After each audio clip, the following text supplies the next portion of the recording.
Joining us on the line is Megyn Kelly. Megyn, great to talk to you. Hey, great to be with you, Ben. So why don't we start by you telling us what is the new enterprise? Because you and I have been chatting about this offline for, a year at this point, but what exactly is the new enterprise and what are you looking to do?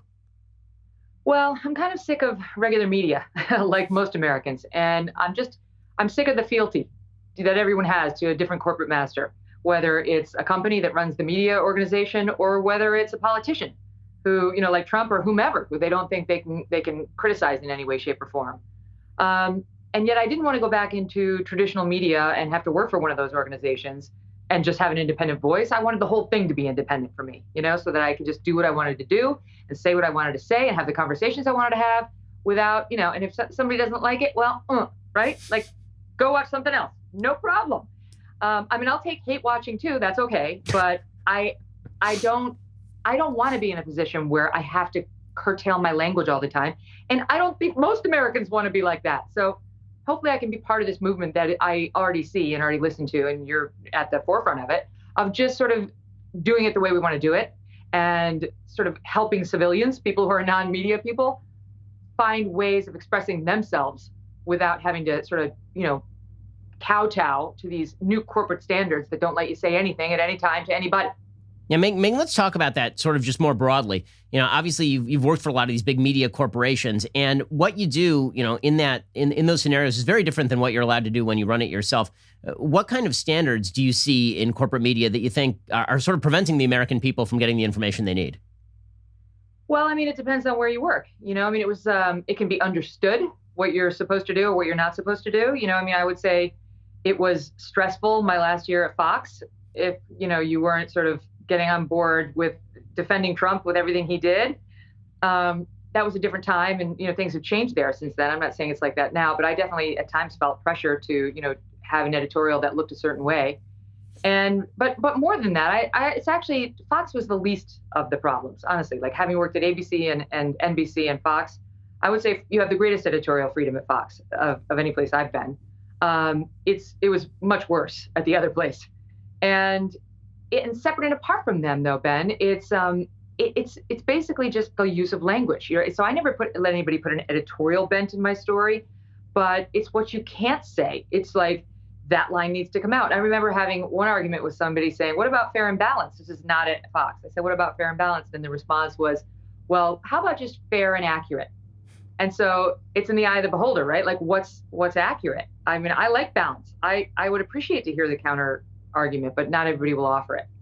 Okay, so obviously you're watching the 2020 election as it unfolds, and you were intimately involved in everything involved in 2016. We're about to approach the debates. Let's say that you were given the opportunity to be debate moderator again, which I have a feeling President Trump would not be fond of. But let's say that were to happen again, and you had the opportunity to ask questions to both Trump and to Biden. What would those questions look like? Because, frankly, I thought that you did a good enough job during those debates. That's probably why Trump avoided one where you were specifically slated to be a moderator.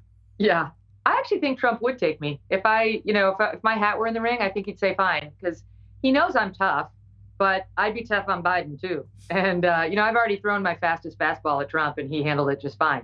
So, like, how much more contentious could it be? But I'll tell you, speaking of that, I have to think about Trump.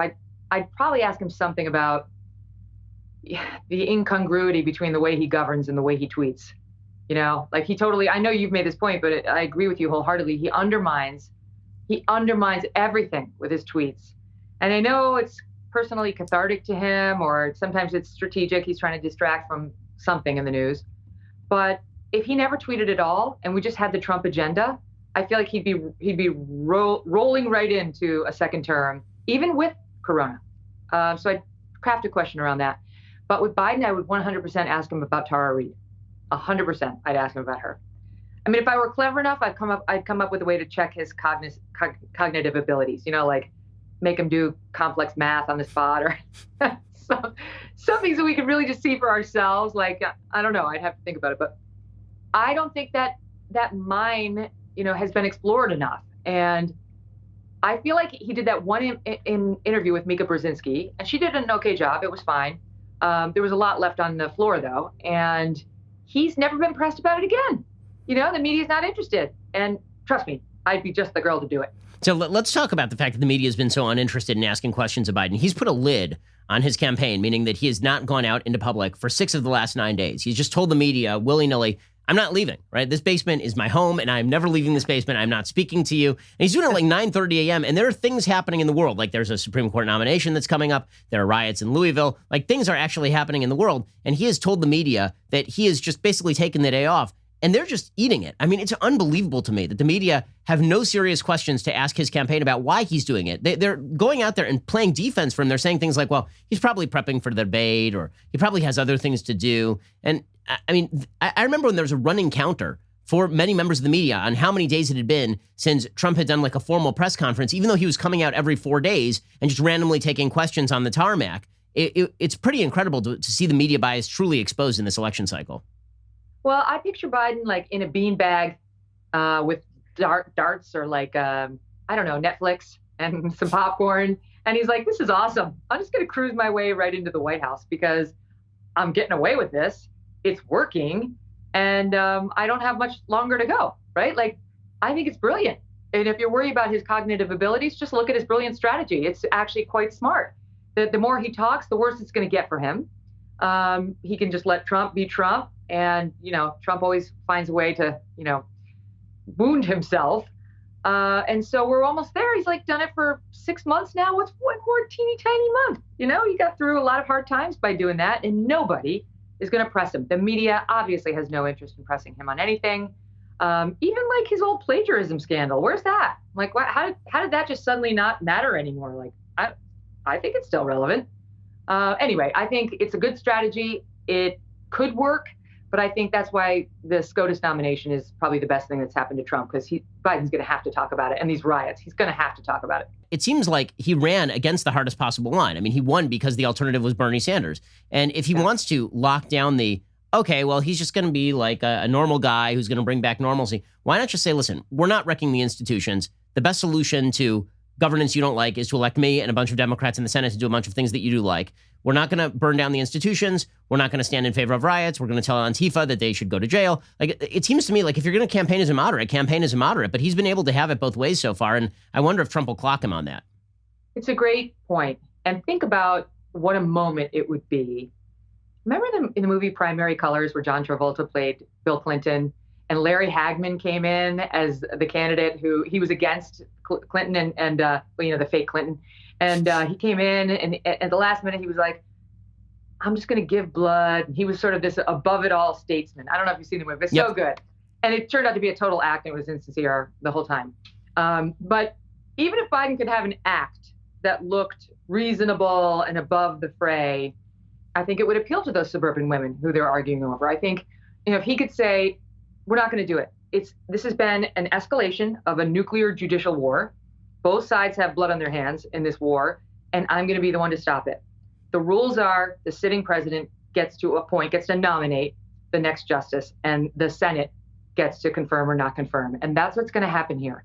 And if you don't like that result, then you need to elect Democrats, and we'll switch it. It'll take some time, but we will switch it. There are some older Supreme Court justices, so you got to keep Dems in the Senate. You got to keep Dem in the White House.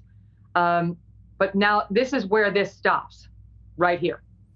I think it'd be a great moment for him. So the other issue that you mentioned as one that Biden's going to have to answer on is all the racial conflict in the cities. And one of the things that we've seen from Biden is that he continues to sort of egg it on. I mean, he's not saying, he said violence is bad, he said looting is bad, but he refuses to condemn by name either Antifa or BLM. And he continues to refer to what's going on as a quote unquote racial reckoning, which is an extraordinary way of putting what we have seen right now, which is legitimately riots, attacks on police officers based on fact patterns that do not justify the ire. I mean, what we're watching in Louisville right now, where 2 police officers were shot last night as we record this, and it's all over a Breonna Taylor case in which there is no legal way to charge those officers with the murder of Breonna Taylor. It just does not exist. They were fired upon by somebody in the apartment. They returned fire. She was in the path of fire. She ends up dying. That's a tragedy. That is not a crime. And the fact that Biden is unwilling to quell those waters a little bit, I mean, that's pretty radical stuff from him, it seems. They're never going to. In the same way BLM has corporate America hostage, it certainly has the Democratic Party hostage.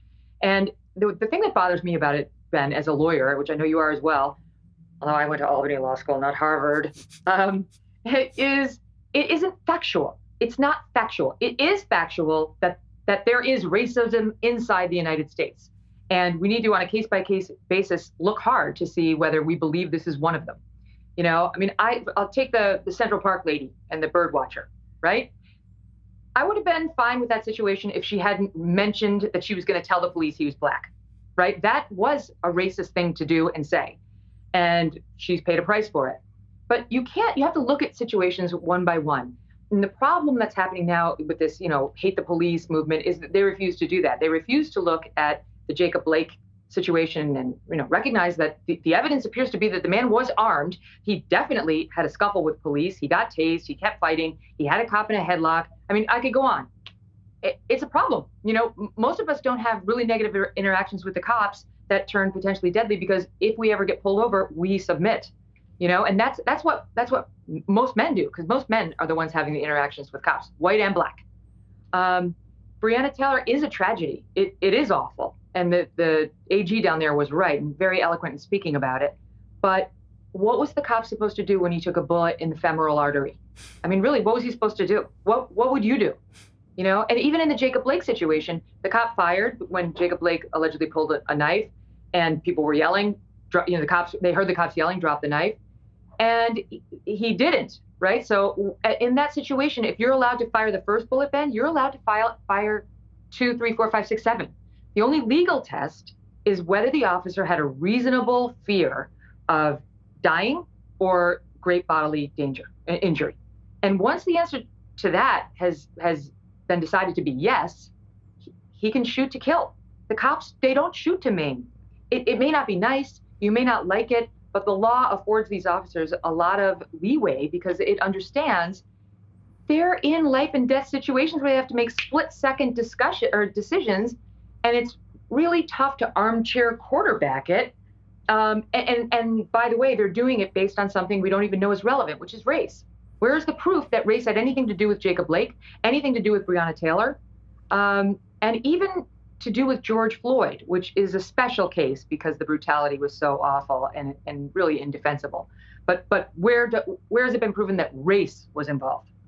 I mean, this whole discussion leads to a real question, which is we've seen all of this unrest, and yet it's not reflected in the polls for Trump. You would figure that this would redound to Trump's benefit. You'd see some sort of national gain or gain in Wisconsin where there are riots in Kenosha or gains in Pennsylvania or gains in Michigan. And you're not seeing significant gains for Trump on this issue, which raises a couple of possibilities to me. One is that it's all baked into the cake. The election's basically over one way or the other. People have their opinions of Trump, and that ain't changing. And that's just a question of turnout. And that's possibility number one, which seems plausible. The other possibility is that there are a lot of people in this country, particularly suburban white women, who hate discussions about race. They think that the goal here is to get beyond race and to actually, live our lives beyond race. And they've been offered two possible pathways to do this. One is the sort of conservative response, which is, okay, we'll take each individual case individually, we'll analyze it, and we will fight against it when we see it. And then there's the sort of left-wing view, which is you can alleviate all problems simply by declaring that the system itself is racist,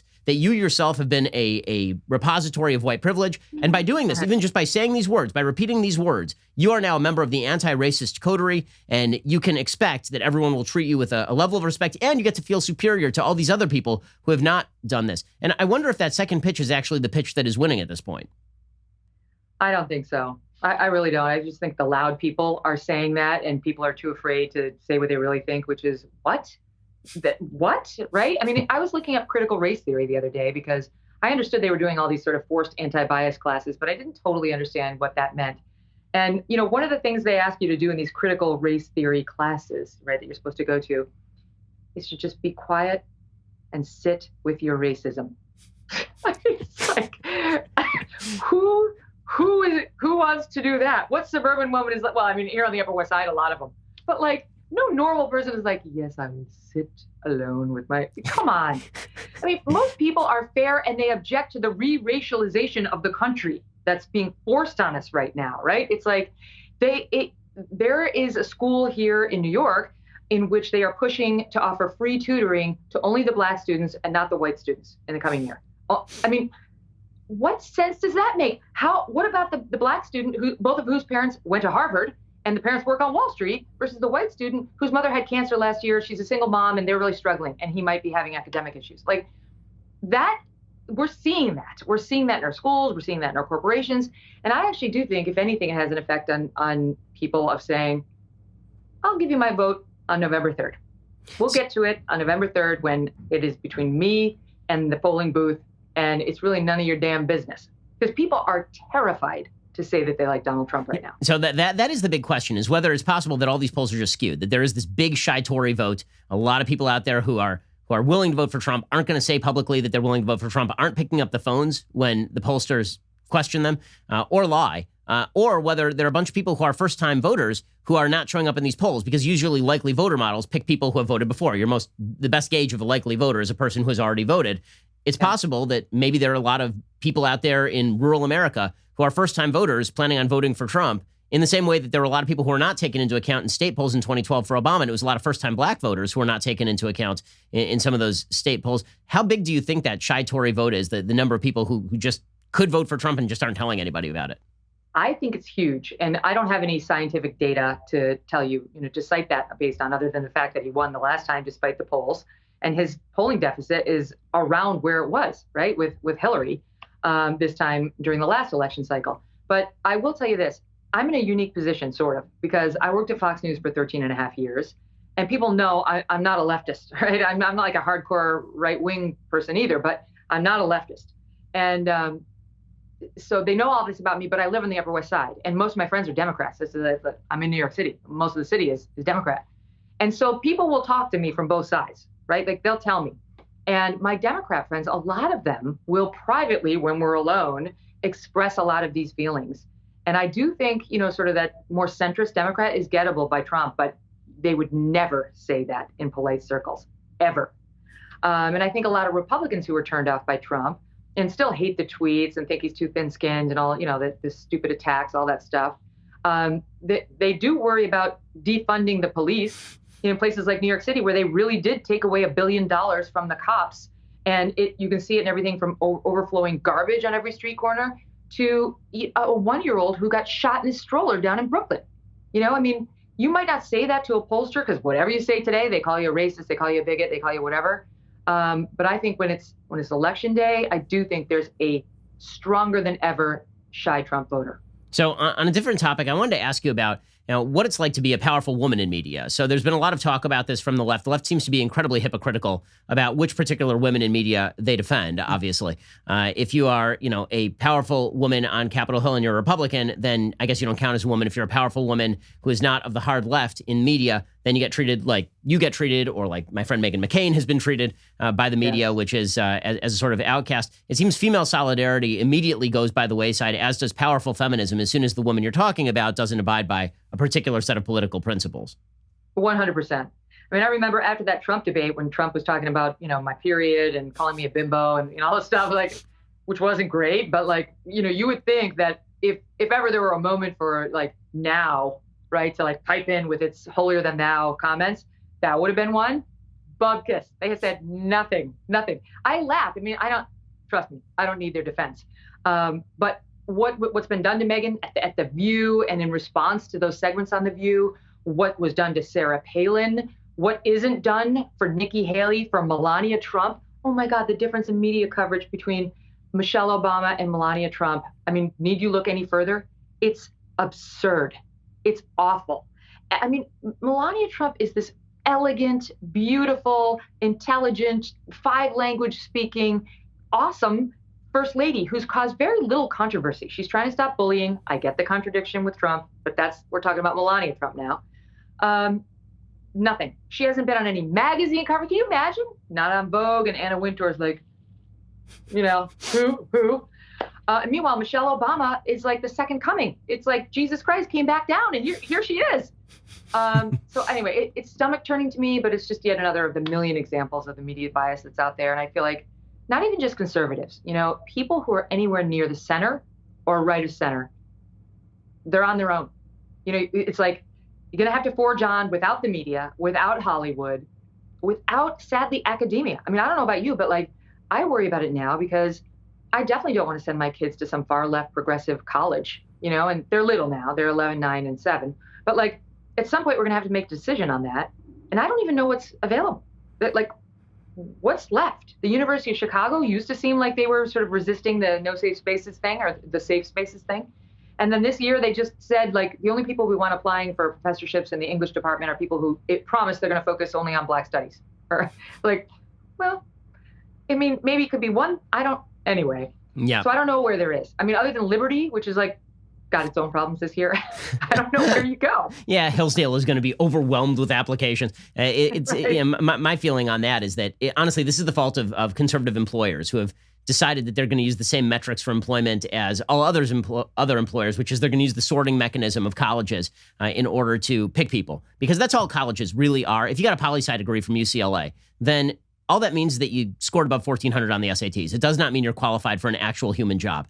The way you become qualified for an actual human job is to basically perform the actual human job. And so here at Daily Wire, my business partner, Jeremy, he didn't graduate from college. The president of the company, Caleb Robinson, he didn't, I believe, graduate from college. So 2 of the 3 leaders of the company didn't graduate from college. So we have a rule. We don't require colleges on your application, and we will not grant you extra points in the application process for having gone to college until conservatives start to actually treat people as individuals as opposed to, graduates of particular schools is going to be a serious problem. But, I think that's coming. I don't know. I mean, I will say, you look at Fox News and the lineup there.